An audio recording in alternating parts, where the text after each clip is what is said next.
नमस्कार, मैं शिव कुमार कक्का जी, राष्ट्रीय अध्यक्ष राष्ट्रीय किसान मजदूर महासंघ और इस संयुक्त किसान मोर्चा की जो कोर कमेटी है 6 लोगों की, उसका एक मेंबर हूँ। बंधुओं, आंदोलन को काफ़ी लंबा समय हो चुका है। अभी हाल ही में सरकार मध्य प्रदेश के दौरे पर बड़े साहब आए हुए थे, नरेंद्र मोदी जी।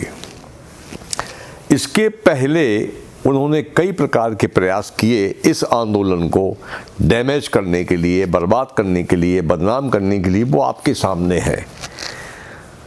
आखिरी प्रयास उनका अब ये चल रहा है कि हम किसानों के बीच में जाएं और जैसा कि भ्रम फैलाकर हमने सत्ता हासिल की है, झूठ बोलकर हम सत्ता में बैठे हैं, उसी प्रकार चूंकि किसान सीधा होता है, सरल होता है, कानून को नहीं समझ पाता है, तो हम किसानों को बहुत आसानी से उनको बेवकूफ़ बनाया जा सकता है। अब वो आपके बीच में मध्य प्रदेश आए, उस जगह पर आए रायसेन डिस्ट्रिक्ट जहां पर मेरे पर गोलियां चली थी, मेरे सामने का किसान गोली से मारा गया था, उसी जगह पर आए वो, उसी जिले में। वहां पर 3 साल से चने का पेमेंट नहीं हुआ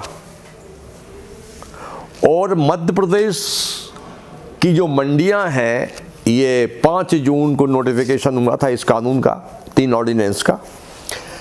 5 जून से 6 महीने का जो आंकड़ा है, मध्य प्रदेश सरकार का खुद का अपना एक पोर्टल है, ई अनुज्ञा। आप भी खोल सकते हैं, ई अनुज्ञा पोर्टल खोल लीजिए, जो खोल सकते हैं। उस पोर्टल में देखिए आप कि मध्य प्रदेश के इतिहास में पहली बार इस कानून के प्रभावशील होने पर किसान किस तरह से 6 महीने में बर्बाद हुआ है। 6 महीने में उसकी सारी फसलें 50% से नीचे मूल्य पर बिकी हैं। मक्का, बाजरा, मूंग, गेहूं, जो फसलें होती हैं, ये सभी की सभी 50%। 2100 समर्थन मूल्य है तो बाजार रेट 1000 रुपया है। जो मंडियां हैं मध्य प्रदेश की, 70% मंडियां दफन हो गई। ये पोर्टल कह रहा है, सरकार की आंकड़े कह रहे हैं, मैं नहीं कह रहा हूं कि 70% मंडियां दफन हो गई। जो मंडियां शेष बची हैं उनमें 40 से 50% काम, बहुत थोड़ी सी मंडियां बची हैं।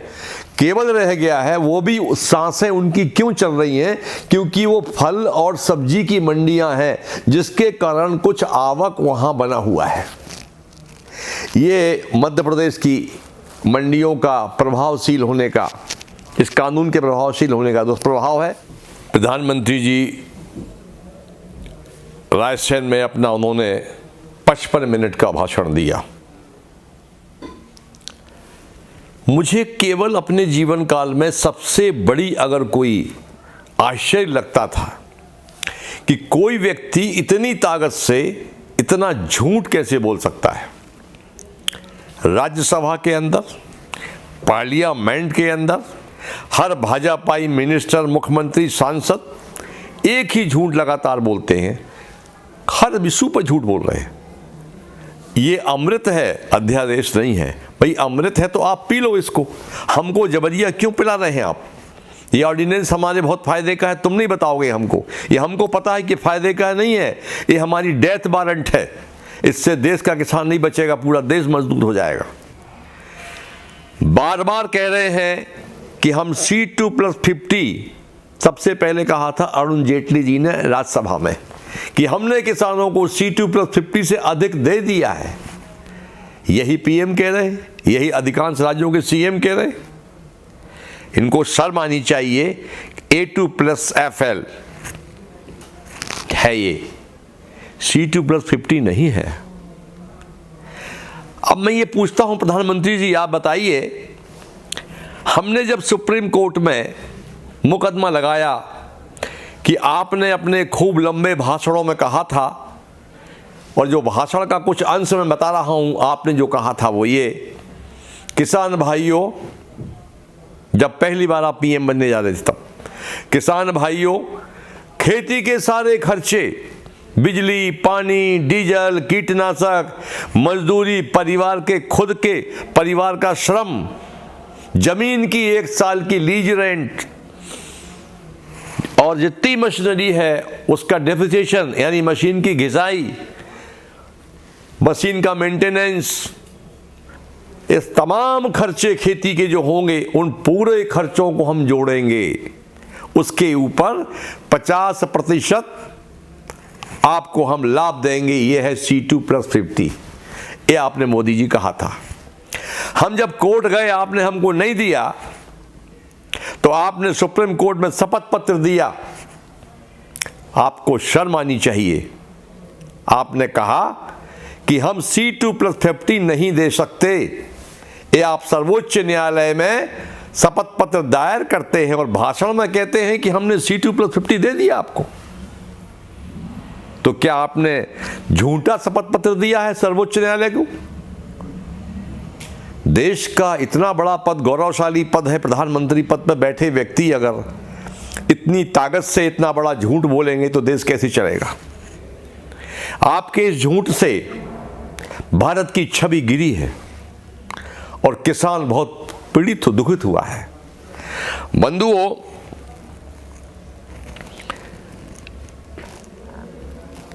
चार पेज का पत्र अभी हाल में एक व्यक्ति कार्य समिति के हमारे मेंबर हैं, उनके नाम से सरकार ने भेजा है। सरकार को इतनी भी सूझबूझ नहीं है कि संयुक्त मोर्चे के बैनर पर सारा काम चल रहा है तो संयुक्त मोर्चे को पत्र लिखना चाहिए और बाकी लोग को कॉपी देना चाहिए, तो उन्होंने ऐसा नहीं किया है। 4 पेज के इस पत्र में जो सबसे ज़्यादा कष्ट पहुंचाने वाली बात है, भारत के 80 करोड़ परिवार हैं, 80 करोड़ मेंबर हैं हमारे। किसान की कोई जाति नहीं होती, हमारी केवल एक ही जाति है और हमारा केवल एक देश है कि हम किसान हैं। आज किसान परिवार का एक भी सदस्य का शहीद होता है तो पूरे 80 करोड़ लोगों को और पूरे देशवासियों को तकलीफ होती है। हम लोगों ने 33 हमारे शहीद हुए भाइयों का श्रद्धांजलि दिवस मनाया, पर प्रधानमंत्री से लेकर अंतिम छोर के किसी भाजपाई के द्वारा श्रद्धांजलि नहीं दी गई किसानों को, इस देश के अन्नदाता को। परंतु पाकिस्तान में नवाज शरीफ की माताजी का स्वर्गवास हुआ तो प्रधानमंत्री जी सहित अनेक लोगों ने उनकी माताजी को श्रद्धांजलि दी है। शर्म आनी चाहिए आपको। आप अन्न नहीं खाते हैं। आप देश का हर व्यक्ति जो अन्न खाता है वो अन्नदाता का ऋणी है और आज देश का हर व्यक्ति अन्नदाता के साथ पूरी ताकत से खड़ा है। मोदी जी, होश में आइए आप। हमें बहुत तकलीफ हुई इस बात की कि 33 किसान हमारे परिवार के शहीद हुए पर कोई ने भी श्रद्धांजलि देने की नहीं समझी। इस पत्र में 2 लाइन लिख देते। 4 पेज का पत्र लिखा है विवेक अग्रवाल साहब ने। 4 पत्र में पूरी कहानी लिखी है, पूरी रामायण वही लिखी है जो 5 राउंड बैठकों में हुआ है। सर्वोच्च न्यायालय, सुप्रीम कोर्ट कहता है, चीफ जस्टिस ने कहा सॉलिसिटर जनरल से कि माहौल बनाइए बात करने का। ये 4 पन्ने का पत्र माहौल नहीं बना रहा, ये माहौल बिगाड़ रहा है। उन्होंने साफ कहा है कि ये 3 अध्यादेश को पहले सस्पेंड करें। ऐसी सरकार से बात करिए आप और सस्पेंड करके एक अच्छा माहौल बनेगा और उस माहौल में कमेटी बनाकर किसानों से बात करना चाहिए। इस पत्र में उल्टा है, ऑर्डिनेंस रहेंगे। जो हमने सुधार का सुझाव दिया है उस पर चर्चा की जाएगी। तो ये तो हमारी 6 राउंड हो चुकी है, इसमें नया क्या है? जब नया कुछ नहीं है तो वार्ता किस आधार पर होगी? सरकार बड़ा मन नहीं बना रही है। सरकार को इसकी कोई चिंता नहीं है कि 3 डिग्री और 2 डिग्री पर देश का अन्नदाता कड़कती ठंड में सड़क पर पड़ा हुआ है। आप हीटर में सो रहे हैं। पूरा देश आज अन्नदाता के साथ खड़ा हुआ है। आप पूरे शहरों में जा रहे हैं, मध्य प्रदेश जा रहे हैं माहौल बनाने के लिए। इसलिए तो नहीं कि मैं मध्य प्रदेश से आता हूं। मध्य प्रदेश में के मुख्यमंत्री जो वर्तमान में हैं, उनके भी खून से सने हुए हाथ हैं। मेरे आंदोलन में 2 बार गोलियां उन्होंने चलवाई हैं, जिसमें 12 किसानों को गोली लगी, 6 किसान शहीद हुए मंदसौर गोलीकांड में। बंधुओं, सर्वोच्च न्यायालय ने भी जब ये कहा है, एडवाइज की है कि माहौल सामान्य बनाकर किसानों से चर्चा की जाए, चर्चा होगी, चर्चा से हल निकलेगा। डायलॉग से ही समस्या का समाधान हुआ है, आज तक इतिहास साक्षी है।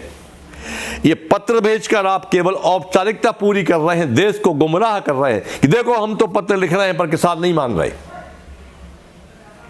परंतु माहौल नहीं बनाना चाहते आप वार्ता का। सर्वोच्च न्यायालय के माननीय मुख्य न्यायाधीश महोदय ने जो एडवाइस की है, उस पर सरकार ध्यान नहीं दे रही। क्यों नहीं आप सस्पेंड करते उसको? वार्ता के लिए माहौल बनेगा, चर्चा होगी। परंतु आप जिद में हैं, हम जिद में नहीं हैं। सरकार का रवैया जिद वाला अड़ियल रवैया है, ये पूरा देश जानता है। किसान तो जिद कर ही नहीं सकता, वो तो दीनहीन है, कर्जे में लदा है, अपनी फसल के दाम मांगने के लिए, रोटी के लिए संघर्ष कर रहा है सड़कों पर। वो गरीब आदमी कैसे जिद कर सकता है? जिद वो करता है सत्ता का, जिसमें नशा होता है। सत्ता के नशे में आप हैं, किसान का कोई नशा नहीं है। बंधुओं, अभी इस कानून का मैं आपके चैनल के माध्यम से कुछ इंपॉर्टेंट, बहुत संक्षेप में बताना चाहता हूं। बात बस ही लंबा समय हो गया है। हमने स्टडी की है यूएस की। 5000 स्कूल, ये कानून जब वहां लागू हुआ तो वहां से पलायन चालू हुआ गांव का, उसके दुष्प्रभाव।